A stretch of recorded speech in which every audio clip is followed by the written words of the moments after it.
empezar la grabación. Hola, buen día. Buenos días. Muy buenos días. Buenos días, doctor. Buenos días, Norma. Buenos días.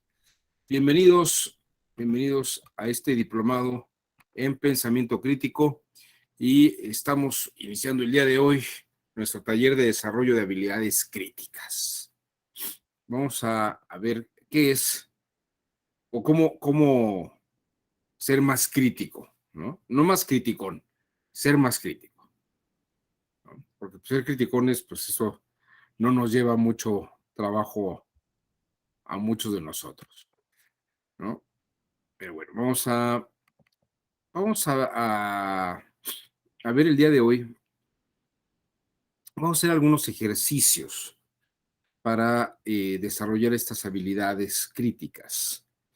Y voy a compartir con ustedes un material.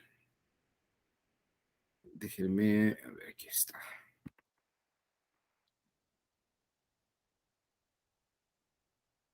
Aquí está. Esto es lo que necesitamos. Muy bien.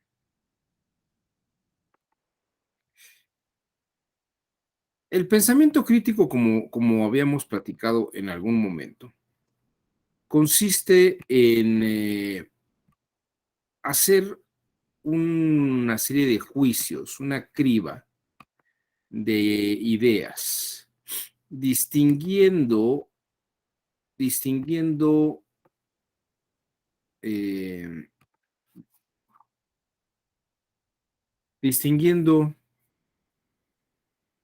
una cosa, límite de otras.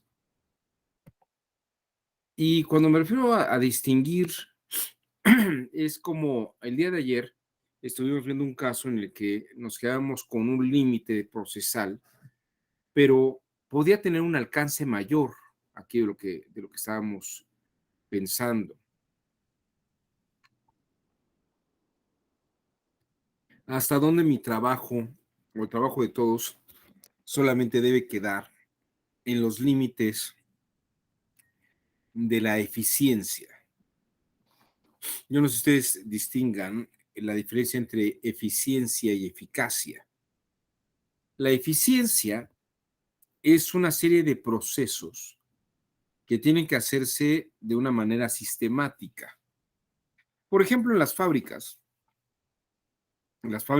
o en algunas empresas, pues hay procesos. Uno tiene que hacer, para obtener, por ejemplo, un producto, tiene que seguir ciertos pasos y obtener a partir de eso un resultado.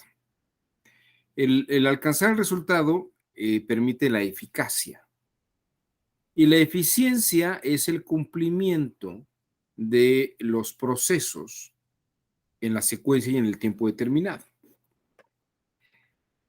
Sin embargo, cuando trasladamos esta idea de eficiencia y eficacia, pues sobre todo la gente que está en el servicio público sabrá que hay ciertas cosas eficientes que tienen ciertos procesos. Tiene que, por ejemplo, si se quiere hacer tal actividad, a veces hay que seguir una serie de trámites. Y los trámites pueden llevar un poco de tiempo, ¿no? Si el trámite se hace en ciertos tiempos, a lo mejor se alcanza eficazmente el objetivo en un tiempo determinado. Pero si hay un día de asueto o el día en que hay que entregar el documento en la oficialía de partes, la persona de la oficialía de partes no fue porque está enferma o le dieron incapacidad, y no hay quien lo reciba en ese momento, pues parece que no se puede recibir el documento en ese instante, o salió ya a las 7 de la noche el documento que esperábamos y ya la oficina donde se iba a recibir pues ya no está habilitada ese momento, tiene que ir uno al día siguiente, pero el día siguiente pues a lo mejor ya hay algunos otros compromisos o ya sería tarde porque era la fecha límite. Entonces, la eficiencia a veces se retrasa y uno puede seguir los procesos eficientes, pero no alcanzar el ser eficaz. Y con esto lo que quiero decir es que uno puede ser muy eficiente, pero no alcanzar los objetivos finales, el ser eficaz. hay veces en que la eficacia tiene que rebasar la eficiencia. La eficiencia tiene ciertos límites, ciertos márgenes, pero la eficacia busca medios extraordinarios. Yo personalmente en más de una ocasión, teniendo que hacer un trámite, no se lo dejaba a la mensajería porque la mensajería a la hora que tenían que irse ya se había ido o no me garantizaba que el documento que tenían que entregar a una hora lo fuera a entregar a esa hora porque pues ya tenía su ruta, ¿no? Ellos ya tienen sus rutas de eficiencia. ¿Para qué voy primero a San Ángel, no? Si mi ruta es comenzar primero por Tláhuac, ¿no? Y además voy dejando documentos por Tláhuac, todo Tláhuac, y ya llegaré hasta San Ángel al final. ¿Para qué quiere usted que vaya primero a San Ángel y luego regreso? No, hombre, es más vuelta. Puedo ir haciendo todas mis rutas, ¿no? Entonces la eficiencia a veces dicen que lo bueno a veces lo mejor a veces es enemigo de lo bueno, ¿no? Y esas son las cosas que pasa con eficiencia. Yo a veces tuve que hacerla de mensajero, tuve que hacerla de recepcionista, tuve que hacer todas esas cosas para que salieran los trámites en tiempo y de una manera eficaz. Eh, a veces el pensamiento crítico tiene que rebasar los límites de la eficiencia establecida para poder tener resultados eficaces. Y esto es lo que quiero que se vea. Vamos a hacer una serie de ejercicios el día de hoy sobre la eficiencia y la eficacia, ¿no? De hecho, voy a mostrar algunas ideas.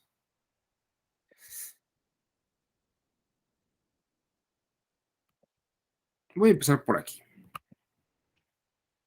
Una realidad puede ser percibida desde distintos puntos de vista.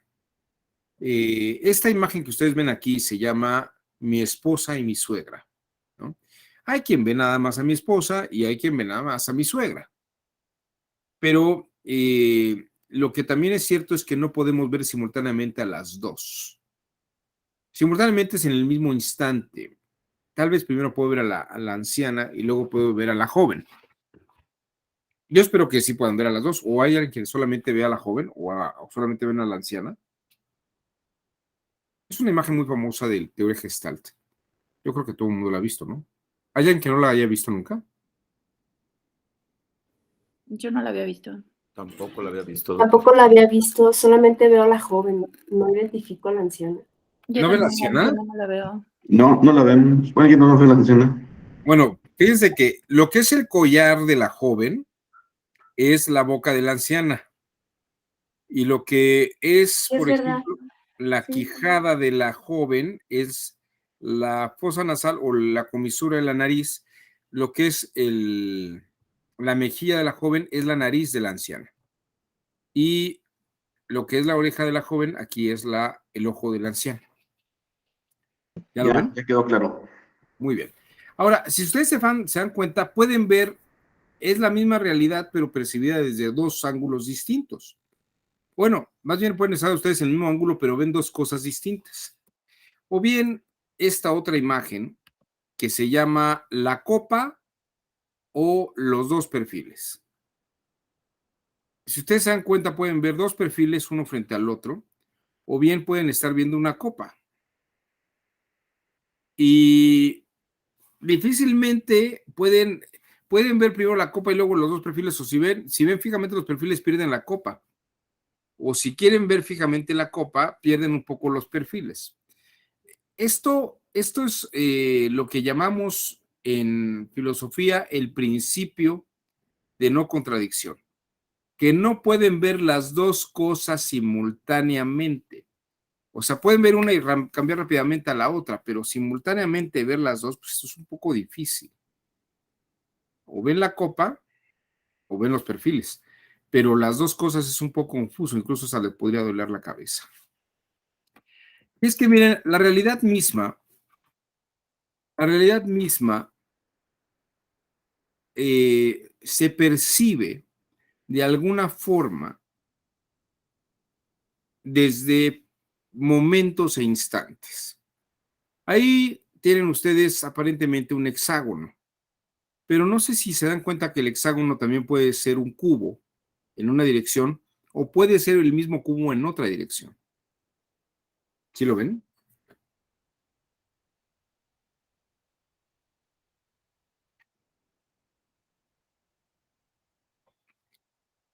O no se ve, fíjense.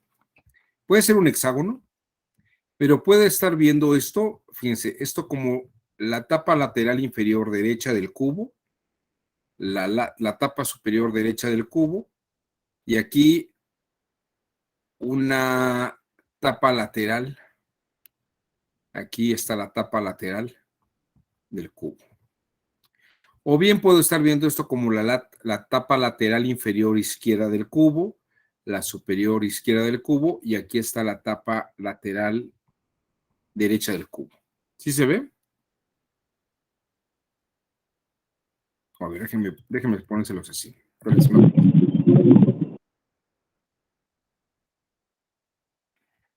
Ahí estarían viendo ustedes esta tapa lateral derecha y ven la izquierda inferior, la superior izquierda. O pueden ver esto como la tapa inferior derecha del cubo, la lateral izquierda. ¿Sí se ve?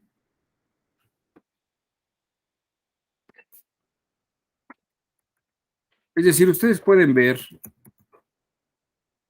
el mismo objeto de distintos puntos de vista.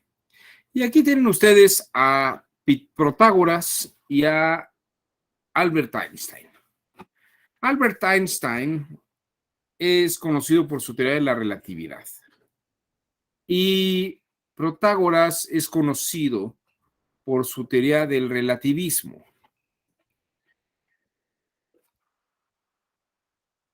La teoría de la relatividad es una teoría que se utiliza hoy en día, muy precisa, y el relativismo es una teoría o es un planteamiento que vamos a trabajar el día de hoy. Pero para comenzar, primero vamos a hacer una distinción entre relativismo y relatividad. La teoría de la relatividad establece que dependiendo del punto de referencia, las cosas están posicionadas una frente a otras. Por ejemplo,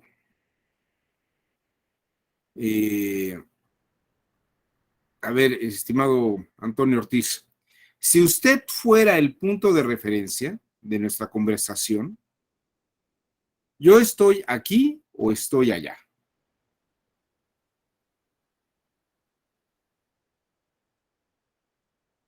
Está acá. Usted es el punto de referencia, Ujú. no soy yo. Sí, Entonces, ¿estoy aquí o estoy allá? está acá.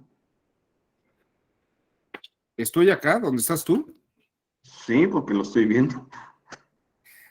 ¿Pero me estás viendo porque estoy allí donde estás tú? No, por la transmisión, obvio, pero si yo soy el punto de referencia, yo estoy aquí y estoy en una conversación con usted, doctor. Así es, pero yo estoy aquí contigo.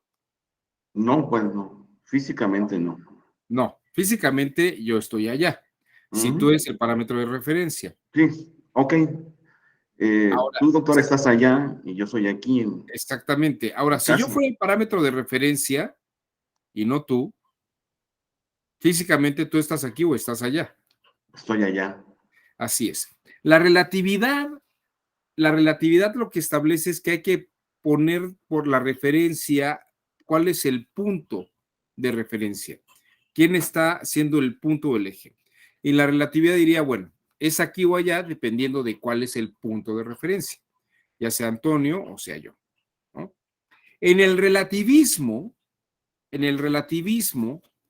no hay punto de referencia y entramos en una confusión porque no encontramos los puntos de referencia. Pero esta más que una idea de Protágoras, más bien Protágoras muestra el tipo de problema que se presenta con el relativismo. Y aquí viene nuestro primer ejercicio del día de hoy. Vamos a contar la historia de un joven. Ay, ¿dónde está mi historia? Déjenme contarla. La historia de un joven que se llamaba Evatlo. Acá está. Es un joven llamado Evatlo que quería ser un gran abogado y quería aprender a convencer a los jueces de que él estaba en las teorías correctas. Y entonces busca a un gran maestro que le enseña a convencer. Y entre todos los grandes maestros de la Hélade griega estaba Protágoras de Abdera. Protágoras de Abdera se ofrece a enseñarle a Evatlo el arte de convencer. Y entonces le empieza a dar algunas clases, ¿no? Bueno, pero antes que nada le dice, yo te voy a cobrar mucho, porque mucho es lo que vas a aprender. Y Evatlo le dijo, adelante, ¿no? Pero vamos a poner una condición. Vamos a poner una condición. Para saber que aprendí a convencer, para comprobar que verdaderamente aprendí a convencer, yo debo de ganar por lo menos un juicio para ver que efectivamente aprendí a convencer. Y en ese caso, si yo gano un juicio, tú cobras. Y Protágoras dijo, juega el gallo. Todavía tengo un jugo en ese. Están llevando aquí mi desayuno. Ya. Bueno, entonces empieza Protágoras, le dice, mira, tienes que atender aquí y acá y fijarte acá. Y Protágoras, y Evatlo, sí, y toma sus notas y practica igual que Protágoras. Le hace todo lo que le dice Protágoras. Y ya finalmente, Protágoras le dice, estás listo, Evatlo, ya puedes ir a convencer a quien quieras. Y Evatlo le dice, muy bien, pues date una vuelta ahí por las islas griegas, que son muy hermosas, y yo me voy a trabajar, y ya ahora que gane un juicio, tú vienes y cobras. Y entonces Evatlo va al foro y pierde un primer juicio. Luego pierde un segundo juicio. Luego pierde un tercer juicio. Y así va perdiendo sucesivamente 20 juicios al hilo. Parecía el Cruz Azul hace 5 años, ¿no? Todo lo que jugaba lo perdía. Todo. ¿No? Bueno, no sé si alguien le va aquí al Cruz Azul, espero que no. Sí, profesor George, no se lleve, profe. Bueno, iba perdiendo todos los juicios, ¿no? Y entonces llega Protágoras, después de 20 juicios, y le dice, vengo a cobrarte, Evatlo. Y Evatlo le dice, no vas a cobrar, Protágoras, porque no he ganado ni un solo juicio. Y entonces Protágoras demanda a Evatlo.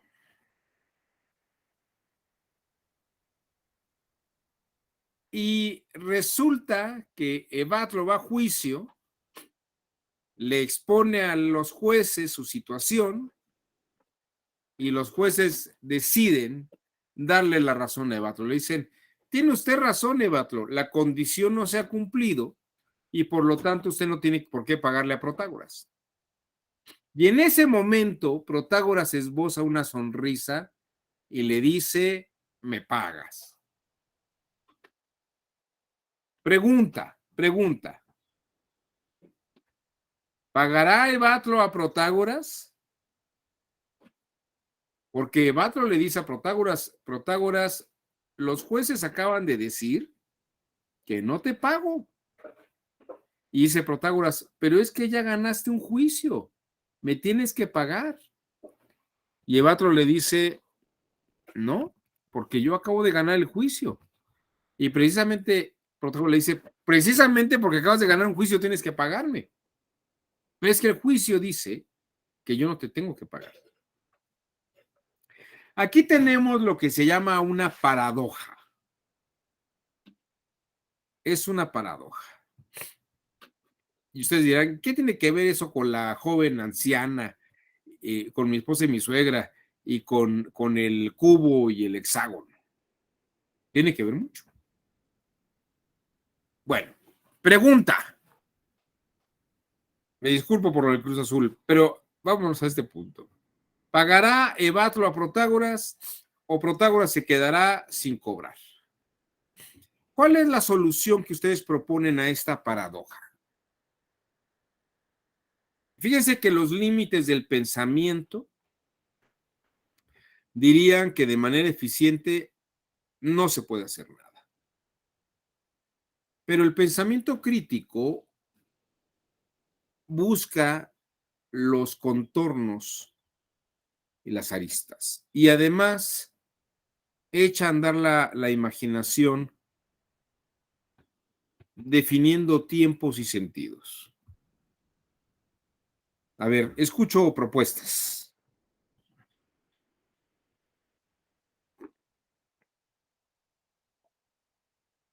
Tun, tun, tun, tun, tun, tun, tun.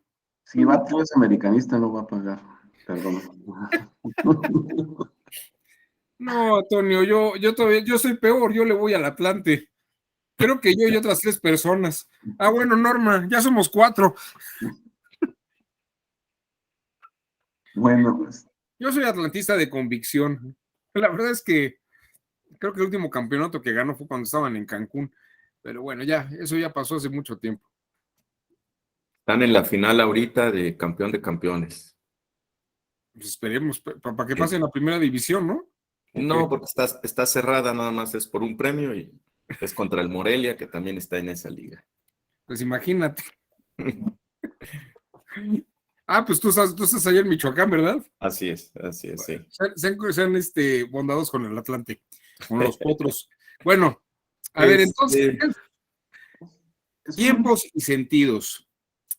Lo que queda claro es que no puedo ver 2 veces, no puedo ver al mismo tiempo los 2 cubos y el hexágono. Y también queda claro que no puedo ver a la joven y a la anciana simultáneamente. Y aquí tengo el problema de que le pago o no le pago a Protágoras. Porque Batlo ganó el juicio y Protágoras lo perdió. Pero precisamente la condición era que Batlo ganara el juicio y Protágoras podía cobrar. ¿Qué hacemos en este caso? Pues es que son 2 momentos distintos, ¿no?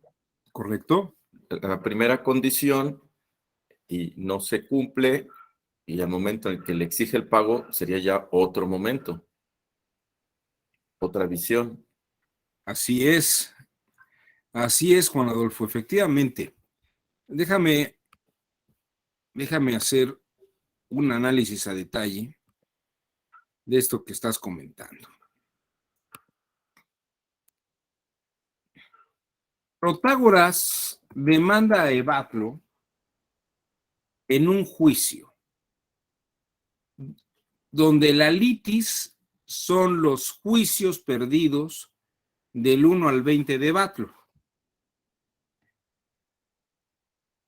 Lo que no entra en ese juicio es el juicio 21, que es el juicio en el que están Evatlo y Protágoras participando. De hecho, Evatlo pierde los juicios 1 a 20. El instante 21, es decir, el proceso 21 en el que están debatiendo el asunto, es el juicio 21. Pero la litis del juicio 21 no incluye al juicio 21. Solamente contempla los juicios del 1 al 20, donde efectivamente Evatlo ha perdido. En el juicio 21, Evatlo gana la litis de los juicios 1 a 20. Es decir, no le paga a Protágoras por lo que se discutió en el juicio 21. Sin embargo, Protágoras le dice, pues ya ganaste un juicio, Evatlo, me tienes que pagar.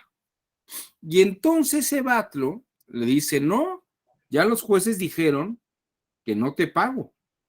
Y lo que Protágoras habría tenido que decir es, sí, no te pago por lo que peleaste del 1 al 20, pero este es el juicio 21. Y en todo caso, lo que tiene que hacer Protágoras es irse al juicio 22. Irse a un juicio 22 donde la litis sea el juicio 21. ¿Me van siguiendo?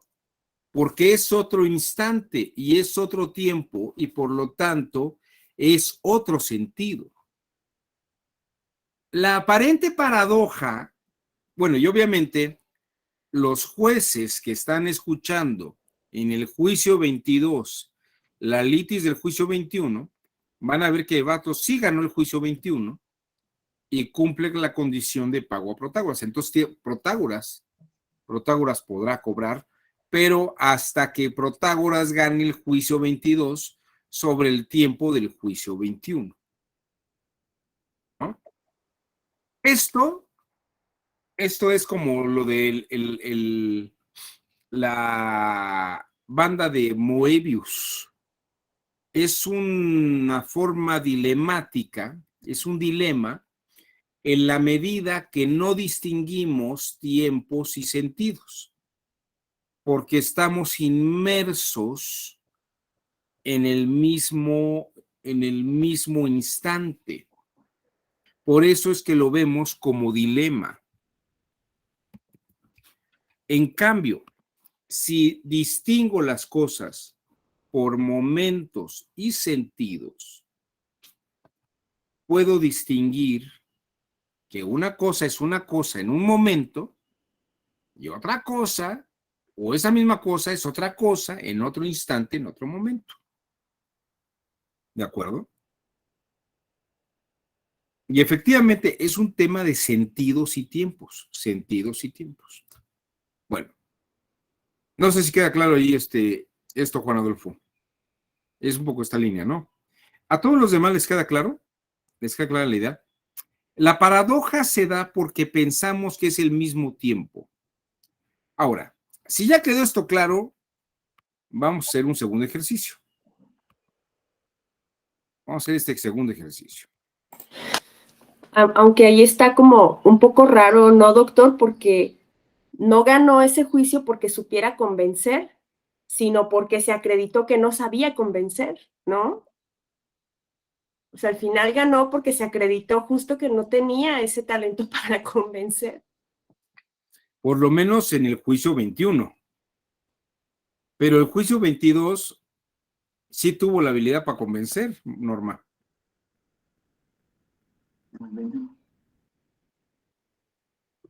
¿O no? ¿O sí fue Norma quien me habló? Sí fue, ¿no? Araceli. Ah, perdona, Araceli, perdóname, Araceli. Está bien. No, es que como estoy viendo la pantalla, las imágenes que iba a proyectar, ya no vi que estabas hablando tú. No sé si ves, Araceli, efectivamente, Evatro no sabía convencer en el juicio 21, del 1 al 20, pero sí convenció en el juicio 21. Entonces, no es lo que hizo en el juicio 21, por lo que no le paga a Protágoras, sino por lo que hizo del juicio 1 al 20. Ahora sí le va a pagar a Protágoras por lo que pasó en el juicio 21, que es haber convencido a los jueces de que sí tenía él la razón.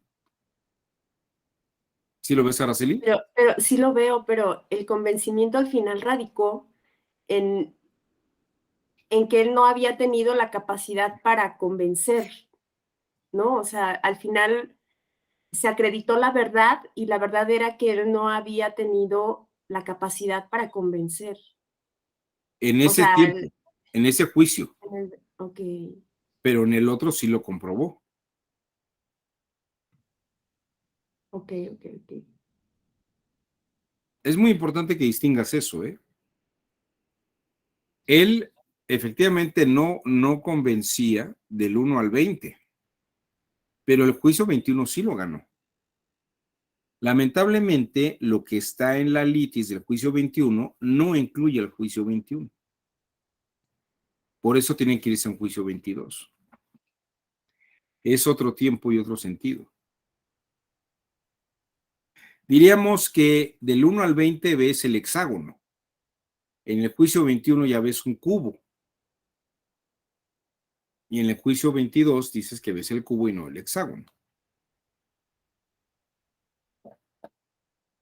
¿Me vas siguiendo? Sí, ya. Muchas gracias. Bueno, vamos a hacer ahora una cosa un poquito más abstracta. Vamos a hacer el nivel un poquito más elevado. Vamos a ver esta famosa paradoja que se llamó el dilema del mentiroso. El dilema del mentiroso dice, yo siempre digo mentiras. Yo siempre digo mentiras. ¿Eso es verdad o es mentira? A ver, y lo que ustedes están Es pensando. una mentira. Oh, espérame un minuto. En lo que ustedes están pensando esto, déjenme hacerles una cinta de Moebius.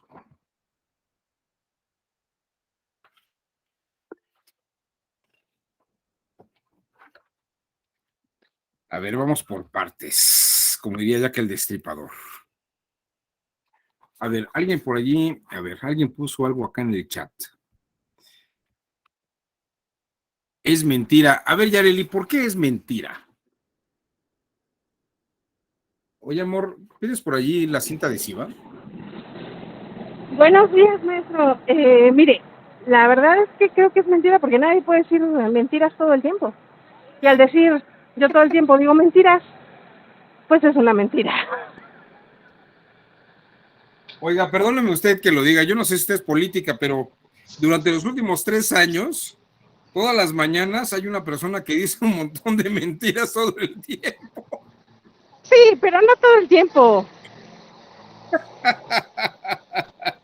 No, bueno, fue un decir. No sé, se me entrecorta la señal porque voy en camino, por eso se me va, ahora sí que se me va lo que están diciendo. Bueno, no se preocupe. Fíjese que sí hay gente que miente todo el tiempo, aunque no son políticos, pero sí hay gente que miente todo el tiempo, créame que sí. Ok. Pero bueno, entonces usted cree que es mentira, nada más porque en la realidad no puede haber alguien que sea mentiroso todo el tiempo. Así es. Pregúntele a algunas de sus amigas sobre lo que dicen sus maridos todo el tiempo y ya me dirá usted si eso no es cierto. Bueno, ya les preguntaré. Bueno, Buen muy día. bien. A ver, alguien que me diera una respuesta un poco más lógica, no tan visceral, experiencial. A ver, Alejandra, te escuchamos. Mientras estoy haciendo la cinta de Buenos días, doctor. Bueno, yo considero que es mentira, porque si eso fuese cierto, pues sería una verdad. Y entonces rompemos con esa regla de que todo el tiempo dice mentiras. Mire, qué interesante lo que está usted diciendo. Efectivamente, si es mentira, entonces es una verdad. Porque si es verdad, es mentira que todo el tiempo diga mentiras, esa mentira se convierte en verdad, ¿cierto? Sí, cierto. Entonces, ¿es mentira?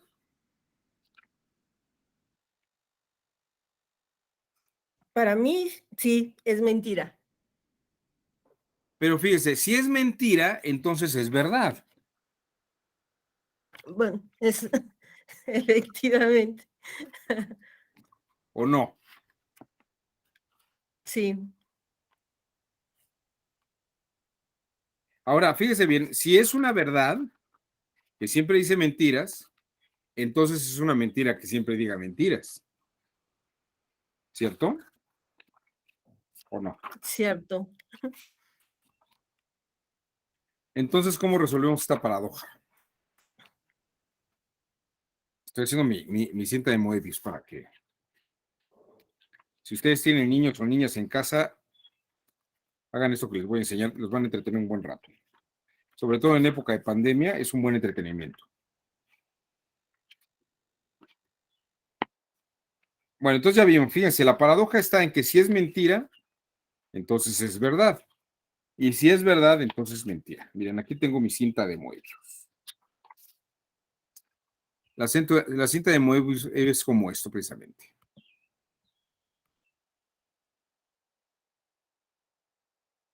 Esta es la cinta de Moebius. ¿Ya la vieron?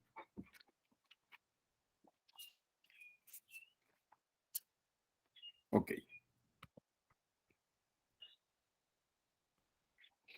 ¿Por qué se dice que es una cinta de Moebius? Bueno, porque estoy atrapado entre si es verdad, entonces es mentira, y si es mentira, es verdad. Aquí está mi cinta de Moebius. Ustedes pueden hacer esto con algunos papeles, ¿no? La cinta, si se dan cuenta, tiene un doblez, o sea, está doblada al revés. Esta es la cinta de Moebius, ¿no? Y fíjense, si ustedes hacen este corte, fíjense bien, si ustedes van a cortar al centro, aquí donde estoy cortando yo, y empiezan a cortar, ustedes dirían, bueno, está cortando al centro, estoy cortando al centro la cinta de Moebius, ¿no? Pero fíjense que si yo sigo cortando la cinta, todo el centro, de lo que voy haciendo ahora, ya casi llego al... Estoy siguiendo la ruta. En teoría debería partir esta cinta y que cada uno de los lados fuera a su lado. Pero fíjense qué interesante. En el momento que llego aquí a donde está el primer corte y lo corto, la cinta en realidad no se ha separado. Sigue estando igual de pegada. Y si ustedes cortan otra vez todo este centro, la cinta se va a hacer más larga. Y esto que pasa con esta cinta es lo que pasa con la paradoja.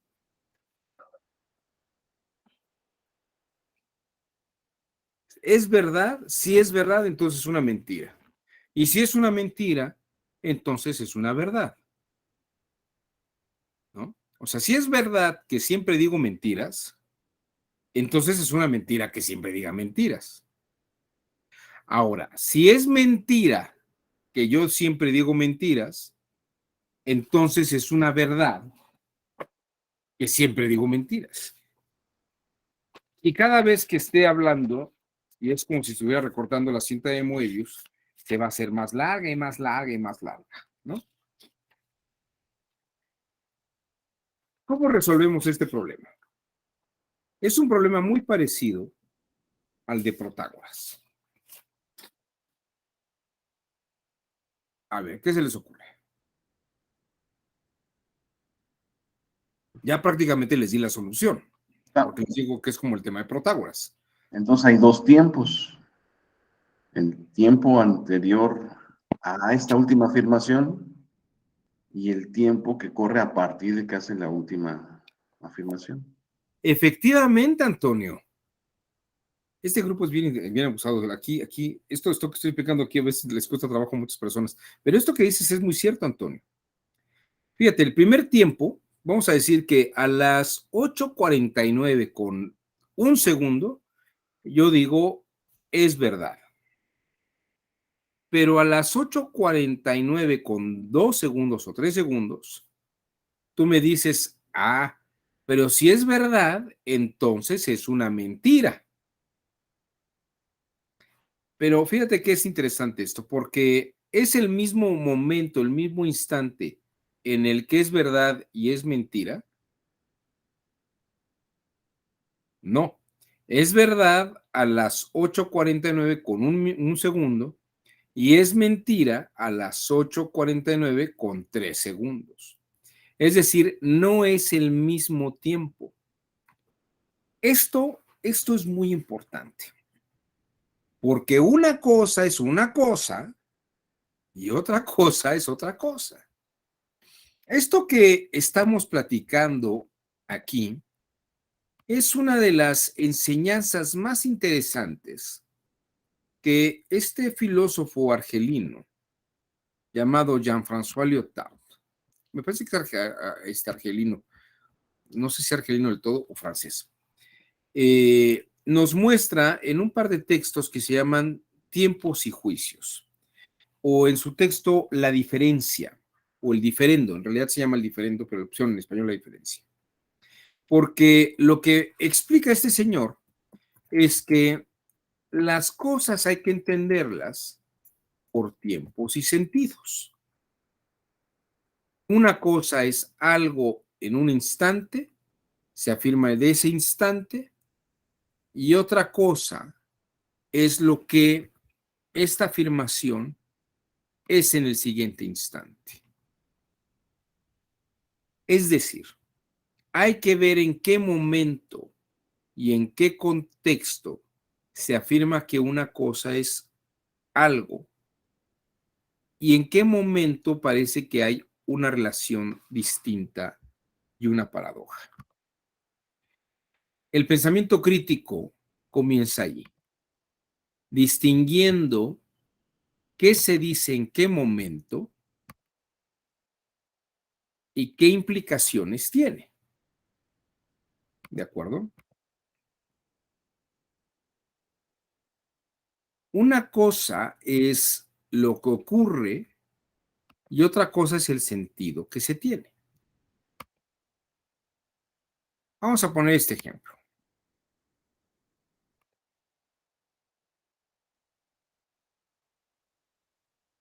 Esta es Claudia Sheinbaum, cuando todavía no era jefa de gobierno, cuando era candidata de un partido, bueno, cuando era miembro de un partido que se llamaba el PRD. Y aquí ella arremete contra Sergio Sarmiento y un grupo de periodistas, diciendo que en el año 2006 hubo un fraude electoral. Quiero que escuchen el argumento que esgrime. Y quiero que vean ustedes si hay razón en esto que se dice y qué se puede inferir, ¿no? Escuchen ustedes.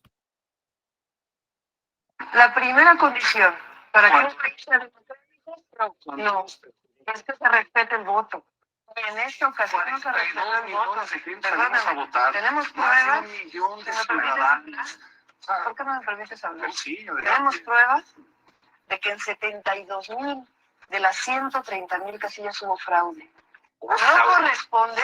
72,000, a ver, 72,000 casillas con fraude, aplicadas por 5 funcionarios de casillas más 5 representantes de partidos. ¿Por qué no me escuchas? Estamos hablando de para que explique por qué. A ver. ¿Cómo es posible que en una casilla las boletas depositadas en una urna, más las boletas sobrantes, no correspondan con las boletas recibidas?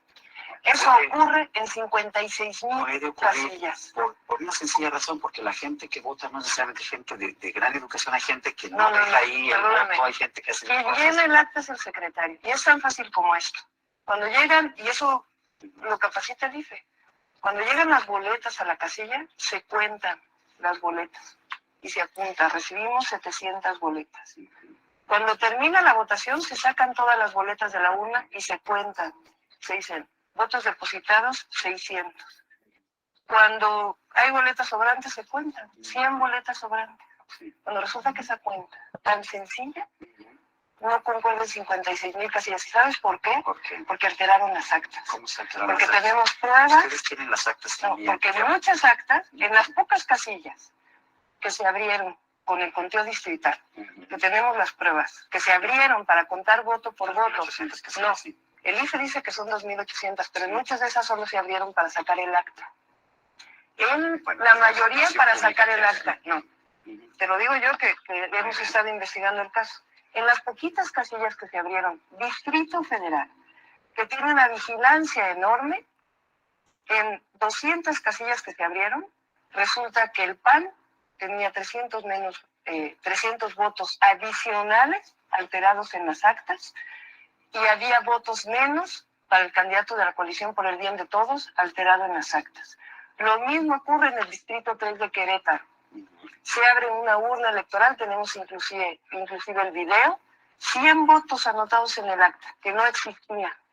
Eso ocurre en 56,000 casillas en el país. Y en otros errores. La cantidad en las de gente actas, que debieron haber corrompido, o sea, no son corromper corrompidos. 200,000 personas, es algo que va más allá de El la asunto aquí, no, el asunto aquí es que hay boletas que no están, hay votos que no están sustentados en boletas, la urnas y hay embarazadas. al mismo tiempo, ¿no? O actas alteradas, o hay votos eliminados. La ley dice Eso- que si el acta está alterada, sí se puede se abre, punto. Por eso estamos pidiendo que se abran todas las Hemos querido hablar desde hace un buen rato y no lo hemos dado. Bueno, ahí tienen ustedes este razonamiento. Hay votos en las urnas y hay boletas sobrantes. Y el número de boletas sobrantes más el número de votos no coinciden. O sea, no coinciden en el total. ¿Qué significa esto? Dice Claudia Sheinbaum, hubo fraude. Y además alteraron las actas. Les voy a dar un elemento extra, adicional, que podría considerarse tal vez un caso aislado, ¿no?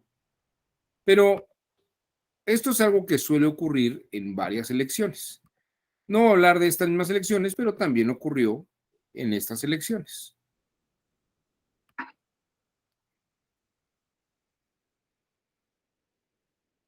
Aquí una mujer tiene boletas marcadas a favor de Morena, ¿no? Bueno, eso fue ocurrido en otras elecciones. Y ciudadanos representantes de partidos en la Comisión Municipal Electoral de Escobedo generaron un zafarrancho y protestaron al exterior del inmueble por el hallazgo de presunto material electoral en bolsas para la basura. ¿De acuerdo? Fíjense ustedes esto mismo. Bastante tensión se vivió la madrugada del 8 de julio aquí en el Consejo Municipal Electoral en Agua Prieta, después de que fueron encontradas algunas boletas y actas utilizadas en la votación del 5 de julio tiradas en la basura. El presidente del Consejo Municipal Electoral, Servando Moroyoki, salió a las 2 de la madrugada a declarar que efectivamente se habían encontrado el material electoral tirado a las afueras de las instalaciones. Aquí por fuera, en los paquetes que teníamos nosotros, que ya para emitirlo al Consejo Estatal, haciendo una revisión de ellos para irlo guardando, para quitarlo de ahí de enfrente, se encontraron algunos documentos o muchos documentos que debían estar bajo resguardo. Entonces, actas, son actas y algunas boletas también. Que son votos válidos para diferentes partidos. ¿Y de quién es responsabilidad el resguardo de estos documentos y por qué 72 horas después? Eso no estaba contemplado como algo que fuera dentro del Consejo, que debía haber estado en el resguardo como están las demás casillas, como están las demás urnas. Todavía se mantiene igual el sello, como lo dejaron todos como lo dejaron todos. Estaban dobladas. Esta situación ocasionó que los miembros del Consejo Municipal Electoral se reunieran en las instalaciones de dicho órgano para deliberar qué sería el siguiente paso a tomar, mientras que impedían el acceso al notario público contratado por el PSD, Homero González.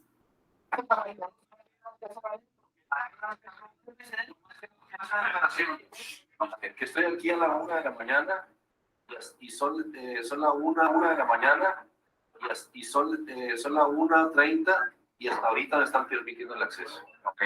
Para que se dé constancia de eso. Okay. Estamos desde la 1 de la mañana aquí y a la 1:30 me dan el acceso. Ya, a ver, pásale. Un cafecito, por favor.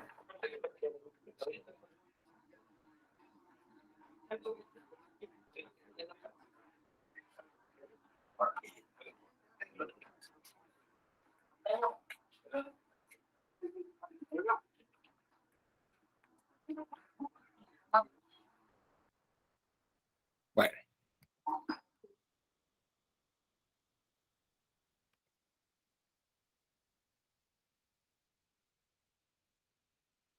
Vamos a pensar que efectivamente el dicho de Claudia Sheinbaum coincide.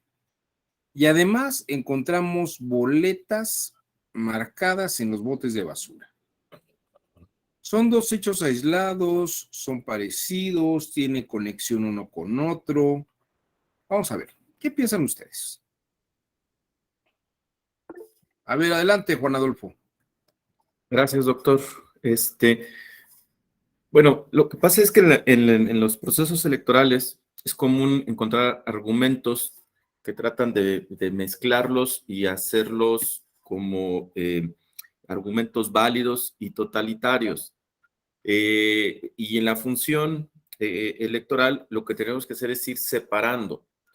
El primer argumento de Claudia Sheinbaum, donde generaliza que hay en tantas casillas estos errores, no habría que tomarlo como tal, sino habría que ir checando uno por uno. Por ejemplo, dice que alteraron el acta. Habría que ver cuál es la copia del acta de los partidos políticos que se les entregó para que se confronte el acta de los partidos con el acta del paquete y ver si existe una alteración o no, porque el acta se entrega a las representaciones de los partidos en el momento de terminar el escrutinio y cómputo y se firma y se les entrega. Es decir, si hay coincidencia ahí, quiere decir que hubo supervisión del escrutinio y cómputo. Ahora, si nos vamos a contar las boletas y no hay esta coincidencia, se tiene algunas explicaciones. Si hay votos de menos, pues a veces la gente se lleva la boleta y no coincide. Por lo tanto, las boletas sobrantes con los votos depositados, si es que hay de menos. Y si hubiera más, en ocasiones ocurre que depositan la boleta de otra elección en esa urna y lo que hacen los funcionarios es, pues como aquí dice cuántas boletas extranjero, pongo tantas, pero luego más adelante en el acta ya se establece que tantos votos eran de otra elección y se separan. Pero a veces ahí los argumentos de los partidos es no coinciden y ya, por eso fraude en automático. En este segundo supuesto también ha ocurrido en el que se encuentra material y en automático, pues los partidos políticos argumentan hay fraude porque aquí hay material, pero habría que establecer cuál es la vinculación de ese material en bolsas con el proceso electoral, porque también ya ha ocurrido que a veces es material de otra elección o es material incluso hechizo, que lo que tratan es de generar una duda sobre el proceso electoral. Por eso, bueno, en materia electoral hay que ir caso por caso y establecer cuál es la vinculación, pero incluso ni siquiera de manera totalitaria, o sea, se tiene que atender al caso en casilla correspondiente. Muchas gracias, Juan Adolfo. Me gusta mucho lo que acabas de decir en cuanto que tenemos un pensamiento total, de totalidad, ¿no? Un pensamiento en el que las cosas son efectivamente iguales en todos los casos, porque parecería que hay una lógica única, ¿no? Que es lo que nos pasa con Evatlo y lo que nos pasa con el mentiroso. O sea, nos quedamos encerrados en una idea de tiempo eterno en el que todo está ocurriendo en ese preciso instante. Y precisamente el planteamiento crítico lo que hace es esto que está señalando. A ver, cada caso tiene su particularidad y su peculiaridad. No podemos decir que hubo un mismo acto en todas las casillas. Ahora, dice que fueron 2,000, hay quien dice que fueron 70,000. Dice, por eso queremos abrir todas las, voto por voto, casilla por casilla, ¿no? Pero no es un argumento como para abrirlas todas de golpe, porque no es la misma razón y hay que ver precisamente todas las razones que hay ahí. Ahora, fíjense que es muy interesante porque vamos a pensar, habría que ver los votos de las boletas, los cuadernillos de boletas que se entregan contra los votos depositados y los votos en actas. ¿Por qué nunca mencionó ver los votos ejercidos contra los votos depositados? ¿Por qué contar contra lo que resta de los cuadernillos? ¿Por qué no veo mejor las listas donde precisamente lo que hacen es marcar quién fue a votar y ver si el número de electores que fueron a registrarse como visitantes a la casilla, ese número coincide con el número de boletas depositadas? ¿Por qué lo que hace es revisar el número de boletas sobrantes contra el número de depositadas? Porque a lo mejor allí sí hay una discrepancia. Porque vamos a pensar, dicen, piensa mal y vencerás, ¿no? Y acertarás. Vamos a pensar que no son lo mismo, pero cuando se termina la elección,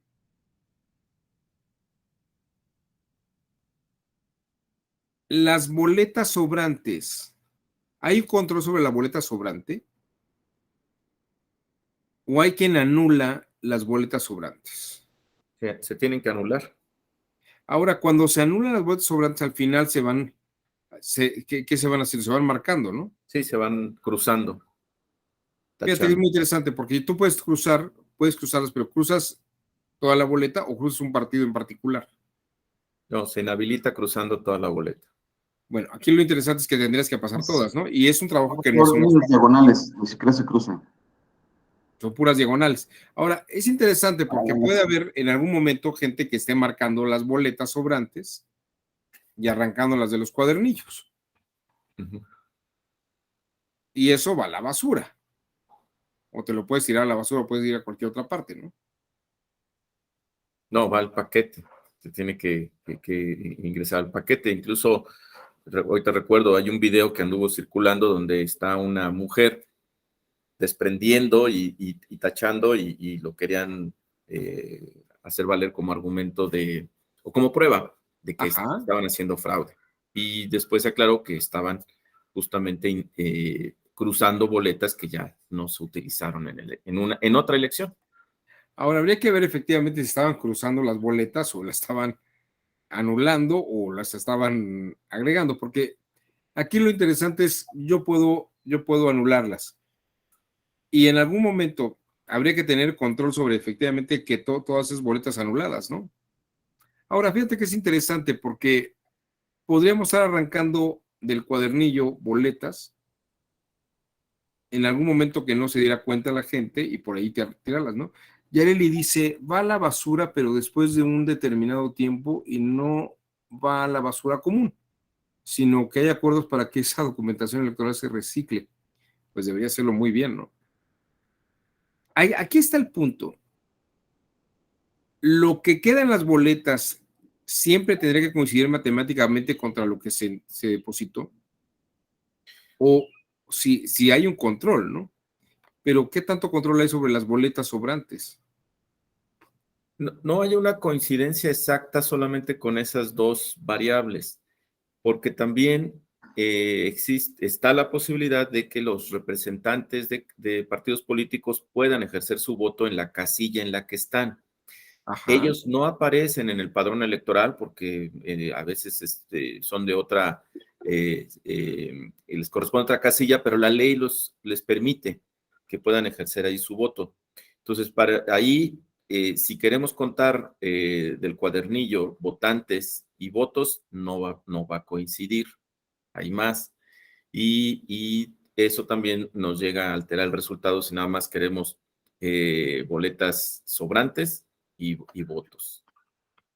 Muy bien, Juan, está muy bien. Antonio, levantaste la mano. Sí, doctor. La reflexión que estoy llegando ahorita después de casi 18 años de estar en la función electoral, Ajá. como capacitador, como vocal de capacitación en alguna ocasión, y ya ese último proceso encargado de la comisión fusionada y todo eso, es que me parece que hay, a la hora de hacer el cómputo, hay varias operaciones matemáticas que lo que intentan es precisamente controlar este tipo de variantes para asegurarnos de que no haya dolo, que no haya errores, etcétera. Y me parece que de lo que estoy tratando de sacar ahorita, que hay una operación matemática que nos podría ayudar mucho. Es efectivamente comparar las boletas que efectivamente se entregaron al ciudadano. ¿Cómo se hace eso? Las entregadas menos las sobrantes. Esa operación me da las boletas efectivamente utilizadas y ese número debe coincidir con las marcas que están en el padrón, donde está el padrón electoral, donde efectivamente las representaciones de partido no necesariamente están ahí, pero sí hay unos renglones para anotarlos y para anotar si votaron. Esta coincidencia nos ahorraría mucha discusión, pero no es un parámetro que se siga exactamente, ni a la hora de hacer el cómputo en la casilla, en el escrutinio y cómputo, ni en la hora de hacer el cómputo municipal o distrital, o como corresponda, ni es algo que se resalte a la hora de que haya una controversia de la votación para tener como un dato a controlar, pues que coincidan los datos, las votos o boletas efectivamente utilizadas con las marcas en el cuadernillo del padrón electoral. Esa es una reflexión que estoy haciendo y que voy a investigar inmediatamente si la hemos controlado o no. Fíjate que es interesante esto que estás mencionando, Antonio, porque, y aquí como lo señaló Juan, mi tocayo, ¿y si no coinciden qué? O sea, no, el hecho de que no coincidan no implica un fraude, ¿no? Implica que no estamos sabiendo exactamente cómo llevar el cálculo de lo que sobra con lo que queda, con lo que se metió, ¿no? Efectivamente, porque ahí todavía hay factores de error. El presidente o secretario que está encargado en la casilla de marcar en el padrón electoral quién vota, se le olvide marcarlo. Eso también pasa con frecuencia. También es una fuente de error. Entonces, a pesar de esto, sigue habiendo posibilidades de que no coincidan y no necesariamente hay un fraude. Efectivamente, lo que estamos soslayando es que quien recibe y cuenta los votos es un ciudadano que está vigilado por las representaciones de los partidos, que los partidos pueden meter escritos de protesta en el paquete electoral, etcétera. Hay muchos factores que están, aparte de los observadores electorales, que por supuesto que se darían cuenta que algo no está funcionando. Entonces, no necesariamente tienen que coincidir, y si no coinciden, no estamos hablando necesariamente de un fraude. Hay manera de comprobarlo y de seguirlo y de ubicarlo, pero no es en automático, pues. Claro. Y el hecho de que haya boletas que falten, no quiere decir que alguien se haya robado los votos. También es muy importante. Puede haber boletas faltantes por muchas razones. Antonio, levantó usted la mano otra vez, dígame. Y bueno, y respecto a lo que decía la doctora Sheinbaum, yo estuve en los cómputos del 2006 en la Ciudad de México, y efectivamente cuando el tribunal ordenó el recuento de muchísimos paquetes electorales, hubo muchos que no coincidían a la hora que lo contamos, pero efectivamente algunos tenían más votos de los que debió de haber tenido Felipe Calderón, y otros tenían más votos de los que tenía que haber tenido Andrés Manuel. Es algo aleatorio, pues. Al final hay una suma cero de los errores a favor y en contra, porque efectivamente la ciudadanía se equivoca a la hora de anotar los datos. Pero sumando todos, hay una suma cero, porque es aleatorio. Efectivamente. Esto es muy importante. Y el problema aquí es lo mismo que ocurre cuando vemos el tema de Butler y el tema del mentiroso. Percibimos todo como si fuera una totalidad y lo razonamos todo como si fuera una totalidad. Y el pensamiento crítico distingue momentos y sentidos. Y además aquí hay otra clave que es, vamos a ir revisando con mucha más calma. El pensamiento crítico hace una disección de instantes. Revisa no una historia completa, sino fragmentos y partes de los instantes. La realidad misma, en la opinión de algunos críticos escolásticos medievales, me parece que es muy interesante porque lo que dicen es precisamente esto.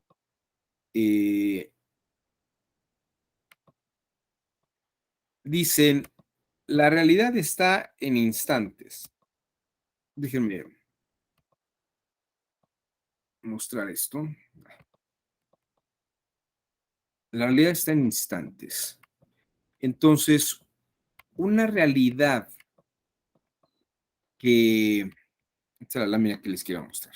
Déjenme verles. Esto es algo que impacta y desarrolla el razonamiento en algunos pueblos de la antigüedad, sobre todo en la escolástica medieval islámica. Esto es muy importante porque cada instante es un evento en un tiempo, en un sentido.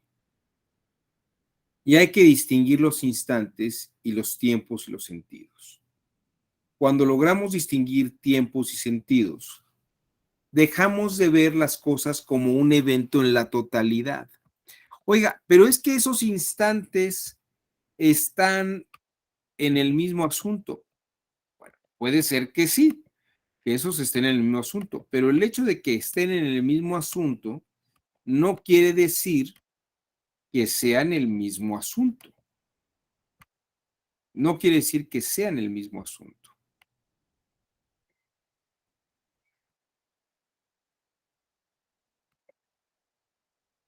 Vamos a ver este ejercicio.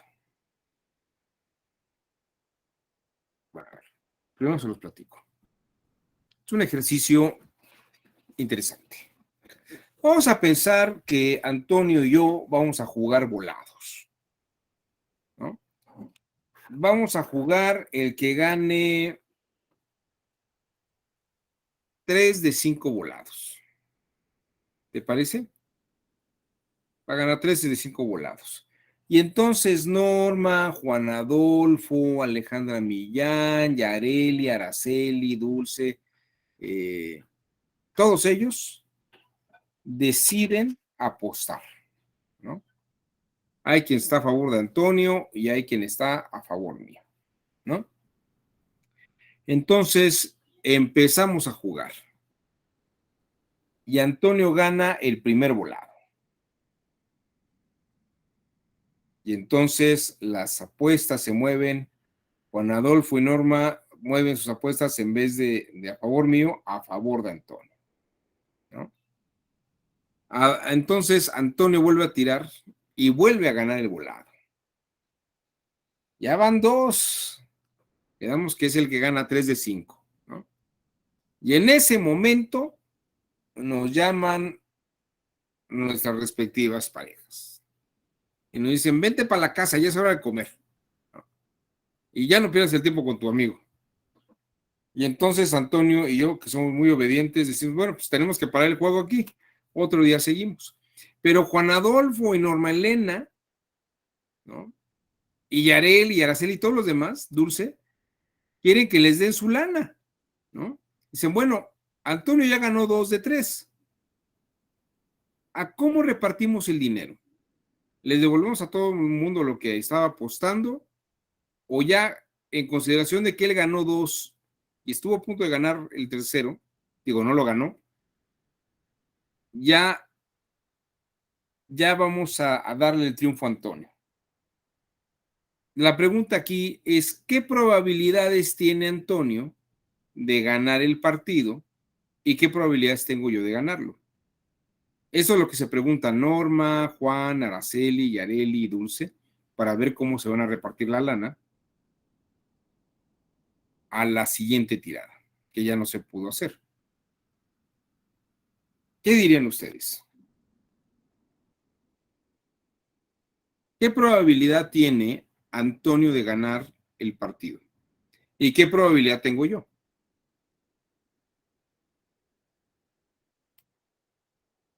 Él ya ganó 2 de 3.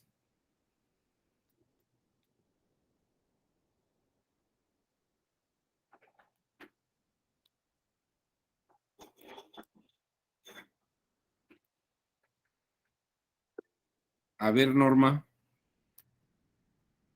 Bueno, en parametría, doctor, manejamos mucho la probabilidad no intuitiva y la paradoja, ¿no? Casualmente, o sea, la matemática aplicada, pues, en mi profesión, aplica mucho esto que usted está diciendo y que se habla mucho, ¿no? En términos de, pues eso, de parametría, ¿no? Que es lo que yo hago mucho.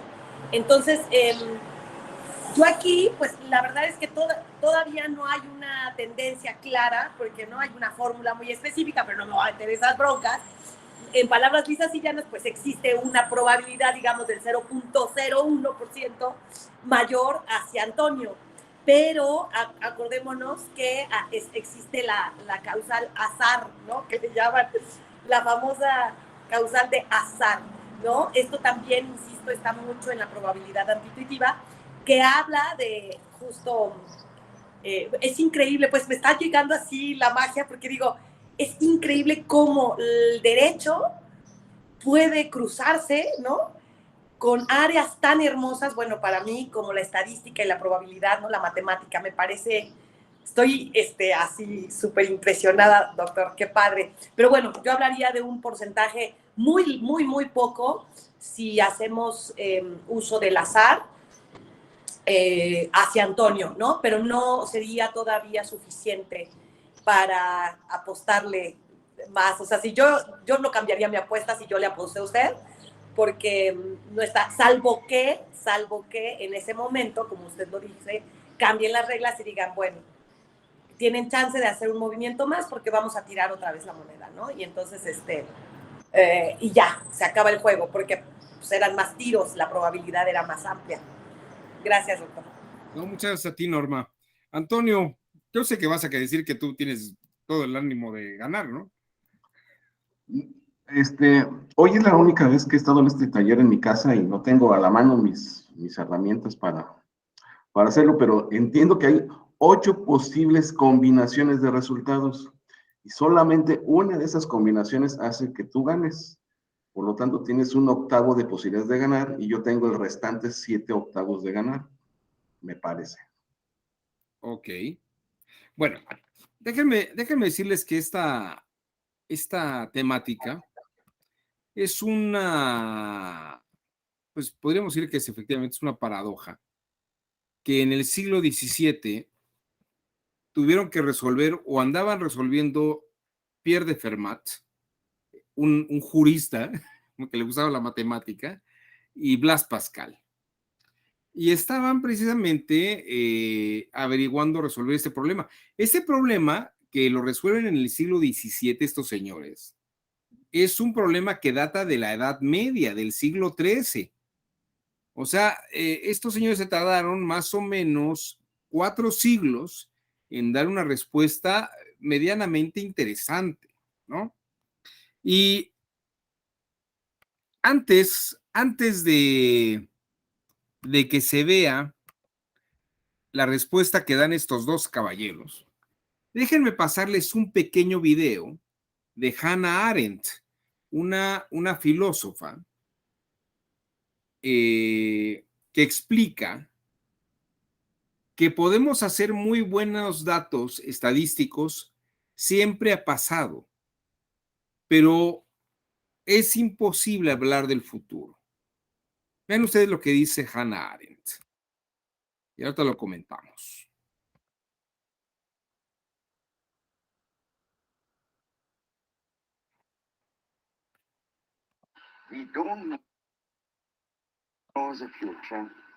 Nous ne connaissons pas l'avenir. Tout le monde agit en vue de l'avenir et personne ne sait ce qu'il fait parce que l'avenir se fait.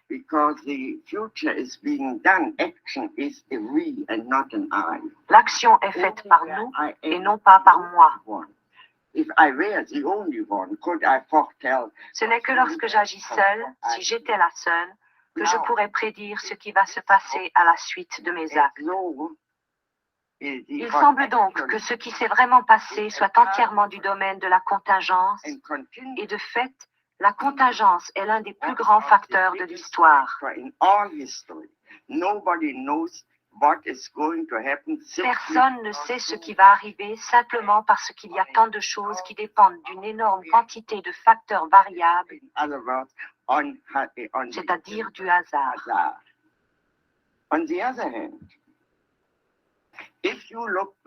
Par contre, si l'on regarde l'histoire, rétrospectivement, on peut dire que l'histoire est logique.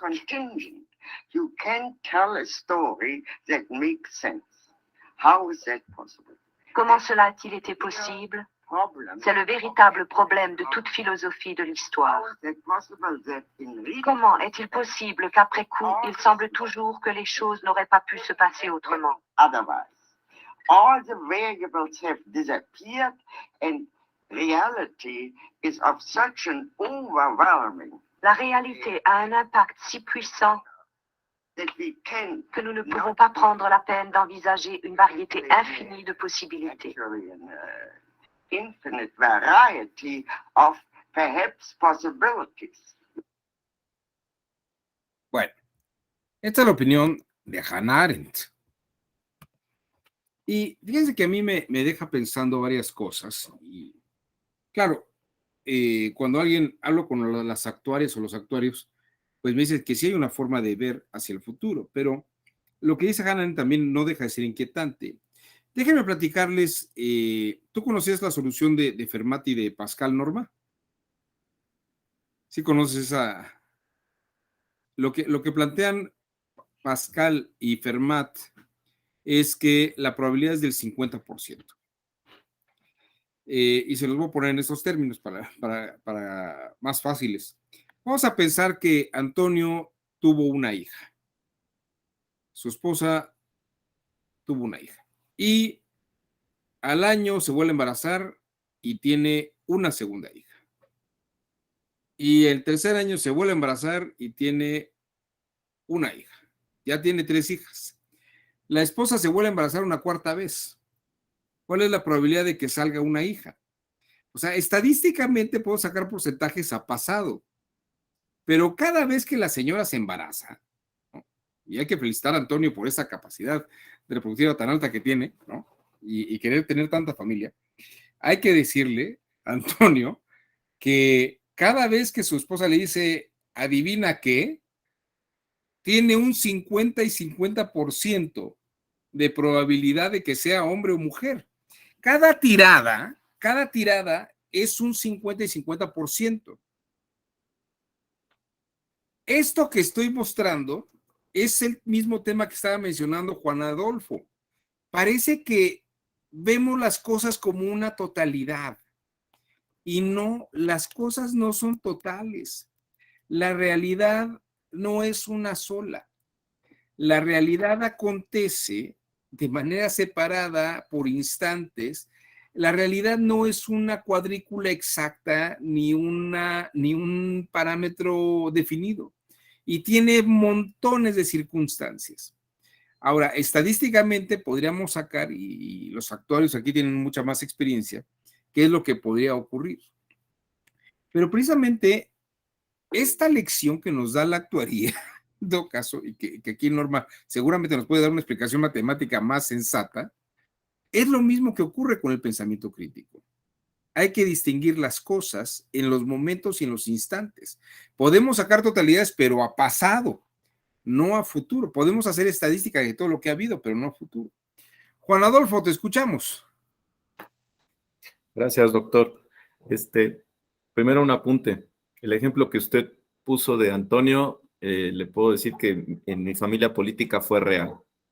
La persona tuvo hijas, incluyendo gemelas, y hasta el 6º o 7º embarazo tuvieron varón, porque forzosamente el señor quería varón. ¡Qué bárbaro! Pero es real, así fue. Y dijeron, bueno, ya tuvieron gemelas, pues ya, ¿no? Hasta ahí, ¿no? Otro y otro. Claro, son mayores, ¿no? Ya cuando pues la familia era grande. No, y en otro, fíjese que comentar que tengo un amigo que luego ahí en sus pláticas comentaba, y creo que viene acorde ahorita lo que menciona, el pensamiento crítico, yo creo que lo voy a aplicar. Él decía, en el español deberíamos de eliminar las palabras siempre y nunca, porque no existen como tal en los hechos. No Claro. puedes tú, pero él se refería incluso a los argumentos con las personas, no puedes decirle, es que tú siempre tal cosa, porque no es verdad. Y tampoco puedes decir, es que yo nunca tal cosa, porque no es verdad.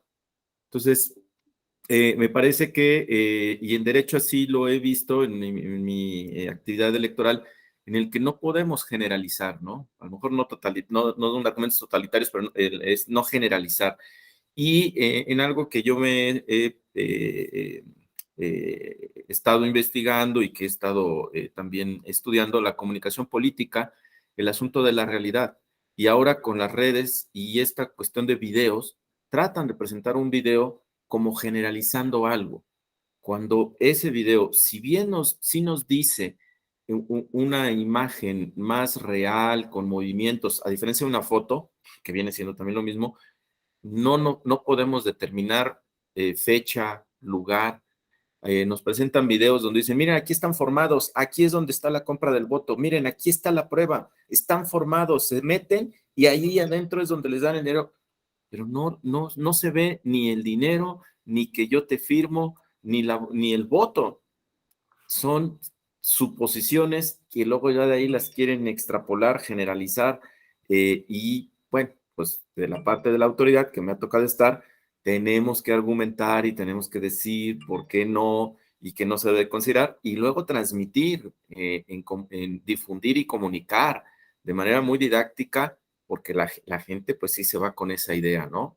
Hay fraude, aquí está la prueba, y de ahí se generaliza todo. Y entonces, bueno, cada proceso es lo mismo, hay que estar viendo porque los argumentos se van actualizando también y utilizando estas herramientas. Pero bueno, nada más le comento que yo creo que sí voy a aplicar de esa de quitar nunca y siempre. Gracias, doctor. Muchas gracias por el comentario, Juan Adolfo. Antes de darle la palabra a Norma, déjame decirte que cuando me tocaba capacitar fiscales y ministerios públicos, cuando estaba yo trabajando en la fiscalía hace algunos años, les decía que quitaran una pregunta que era recurrente en muchos de ellos. Le preguntaban a la gente, bueno, ¿usted cómo suele pasar sus mañanas, no? ¿O cuál es su rutina? Y le decía, ¿para qué pregunta eso? Si esto ocurrió en un momento extraordinario y la realidad no es ordinaria, o sea, puede usted estar repitiendo lo mismo, pero cada día es extraordinario, ¿no? Porque cada día es distinto, no puede decir, es que como él suele hacer eso todos los días, no va a pasar eso. O sea, si yo hiciera lo mismo todos los días, tendría que pasar lo mismo. Pues no es cierto, no es cierto. Así no son, la realidad no es totalizante. Muchas gracias, Juan Antonio. Norma, te escuchamos. Muchas gracias, doctor. Quisiera abordar tres aristas o tres vertientes que acaban de comentar, bueno, entre usted y los compañeros que están abriendo micrófono. El primero es que efectivamente ni la matemática, ¿no?, es siempre. Es decir, 2 más 2 no siempre son 4.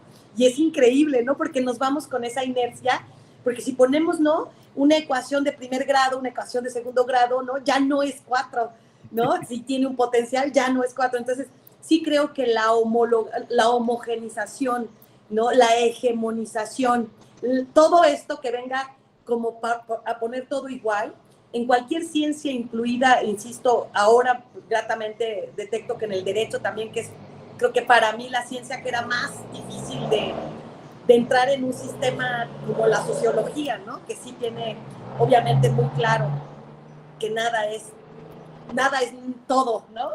En ese sentido, bueno, coincido con ese tema. También creo que la parte importante que también mencionaba Juan Adolfo sobre los procedimientos, ¿no? que manejan en materia electoral para imponer o poner una demanda o una queja. ¿Qué pasa si se prevé? Es decir, aquí sí es lo que decías, doctor. La estadística sirve, ustedes han visto INEGI, ¿no? Coneval, todos hacen proyecciones, ¿no? Incluso la parametría hace proyecciones. Pero, ¿no? Llegó una pandemia y todo se fregó, ¿no? O sea, no, esas proyecciones, adiós, porque si se estimaba el crecimiento al 52%, bueno, pues también hubo una gran número de defunciones. Entonces, estos efectos, ¿no? Causales externos pueden cambiar las historias. Pero, ¿qué pasa cuando ya se tiene la historia, ¿no? El histórico, el antecedente histórico?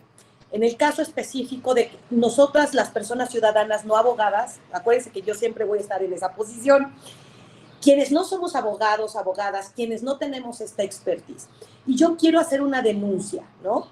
Y ustedes como autoridades electorales han detectado todas estas áreas de oportunidad, pues que no de un año ni de dos, ¿no? El derecho electoral, entiendo, tiene tiempo, pero la democracia tiene todavía mucho más tiempo en México. Es nueva, sí, no es joven, pero no es tan joven como para no tener claro un procedimiento o un método. Entonces, ¿qué hacemos si detectamos esas cosas? ¿Por qué no podemos prevenirlas? Es decir, está muy cooptado el tema de la capacitación, ¿no? Porque es muy específica. O sea, capacitamos a personas en el ámbito jurisdiccional y administrativo que estén en temas electorales. Capacitamos, ¿no? A funcionarias y funcionarios de casillas. Les juro, yo llego al Tribunal Electoral a los 40 y... Tengo 3 años allí, tengo 46, a los 43 años. Yo no sabía qué era, y no es que soy ignorante, yo ya llego allí, ¿no? Con un doctorado mediano, ¿no?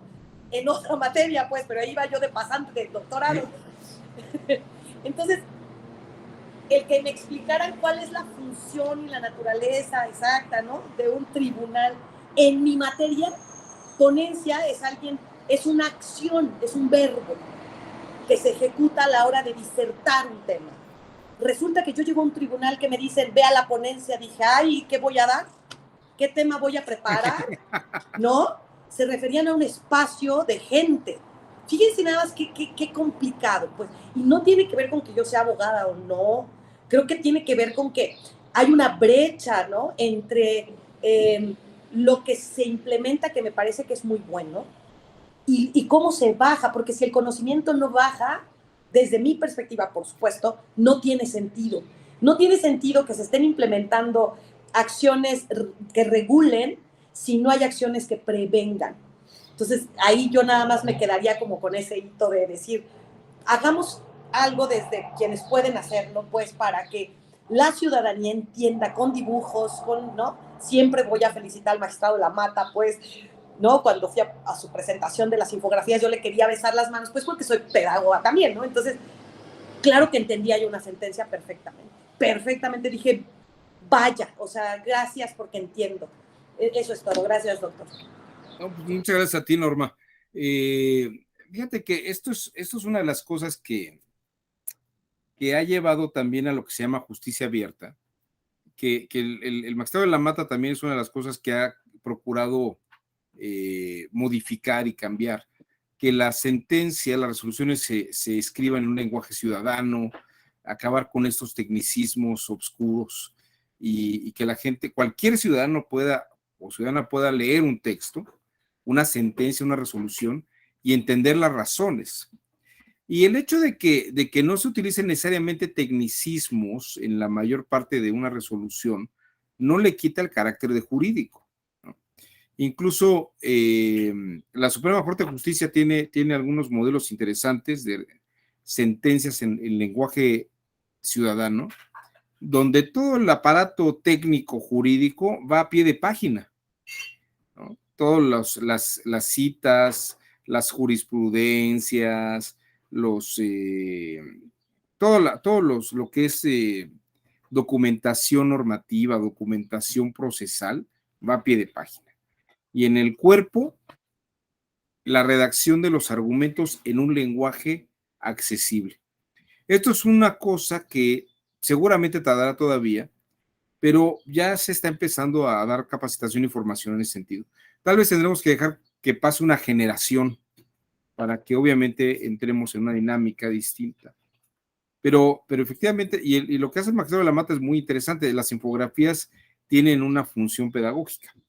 Y yo a veces creo que aunque son muy buenas, todavía siguen dentro de un campo especializado, porque la gente de la calle todavía no terminaría de ver, tal vez haría falta un cuadernito para algunas infografías y para explicar muchas cosas, pero hay unas que son unas maravillas porque uno entiende un asunto de manera rápida y los argumentos ahí. Entonces es un avance interesante. Bueno, pues vamos a dejar la sesión hasta aquí, porque además tenemos el lunes la segunda parte. Araceli, levantóse la mano, le escuchamos. Sí, doctor, muchísimas gracias. Bien rápido, porque bueno, estoy pensando justamente a partir de lo que nos ha enseñado hoy y que tiene que ver con este análisis desde la generalidad o desde, como dice usted, como dice Jack el Destripador, ¿no? Vamos por partes. En materia electoral, pues sabemos que se utiliza mucho la determinancia y en el caso en Michoacán, por ejemplo, se pedía en esta última elección la anulación de la elección a gubernatura porque se acreditó que en algunas casillas hubo injerencia del crimen organizado. Entonces, se pretendía tomar como un asunto generalizado, pero a partir del análisis que hacen los tribunales, dicen, no, bueno, solamente se acredita este tema de violencia en 9 casillas, no me acuerdo exactamente cuántas son, ¿no? En un ejemplo, 9 casillas, entonces anulamos 9, pero esto no es determinante para anular toda la elección porque pues son 6,200 casillas y 9 pues no impacta, ¿no? No hay una determinancia. Y ahí aparentemente no hay mayor complejidad porque pues la fórmula o la ecuación es sencilla. Pero también tuvimos el caso, y seguramente ustedes recordarán, de los influencers que fueron contratados por el Verde, por el Partido Verde, y que tuvieron una injerencia a partir de estas redes sociales que son masivas, ¿no? Como el Twitter, como Instagram, pero que además lo hicieron en un tiempo de veda electoral. Y entonces se analizaba, por ejemplo, en la sala regional Toluca si era pertinente anular la elección, que de hecho la sala electoral, la sala regional determina anular la elección en un distrito porque dice, no, es que contrataron influencers, ¿no? Y fulanito de tal tiene millones de seguidores y el otro fulanito tiene millones de seguidores. Y decía uno de los magistrados, que fue el magistrado Avante, decía, pero es que a ver, entonces, ¿cuál es la ecuación que tú vas a hacer para determinar cuál fue el impacto real que tuvo este anuncio que presentó fulanito de tal? Discúlpenme, no me sé los nombres de los influencers, pero ¿cómo tú puedes saber cuánta gente cambió de opinión a partir de escuchar en estos 3 días previos la publicidad de esta persona?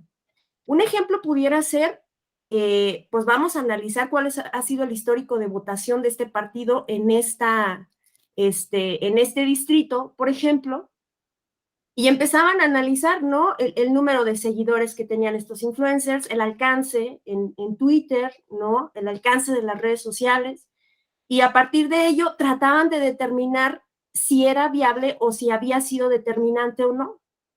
Y de hecho se anula la elección en la sala regional Toluca, pero después aterrizan todo en un solo argumento y dicen, bueno, más allá de toda todos estos análisis que pudiésemos hacer acerca del alcance que tuvieron o no, de cuánta gente pudo haber cambiado de opinión o no cuando escuchaba estas intervenciones de los influencers, pues en realidad el Partido Verde ocupó el lugar 6 de 7, ¿no? No está ni en el 1 ni en el 2.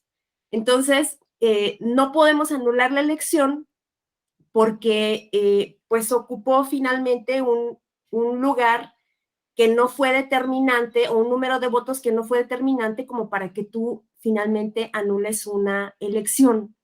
Y a grandes rasgos lo estoy explicando, la verdad, muy simple, pero fue un tema muy complejo porque era, ¿cómo vas a determinar el alcance que tiene un influencer como para anular una elección? ¿No? Entonces, me parece que a partir de ello, bueno, este ejemplo aplica de manera muy interesante a lo que se está platicando en esta clase, y bueno, muchísimas gracias. No, muchas gracias a ti, Araceli. Me hiciste recordar una cosa que yo tuve la oportunidad en la vida de conocer a un pedagogo muy importante que se llamó Jerome Brunner. Jerome Brunner tú lo conociste, ¿sabes de quién estoy hablando, Norma? A lo mejor. Bueno, yo a Jerome Brunner lo conocí a los 96 años de él. Era una mente muy lúcida.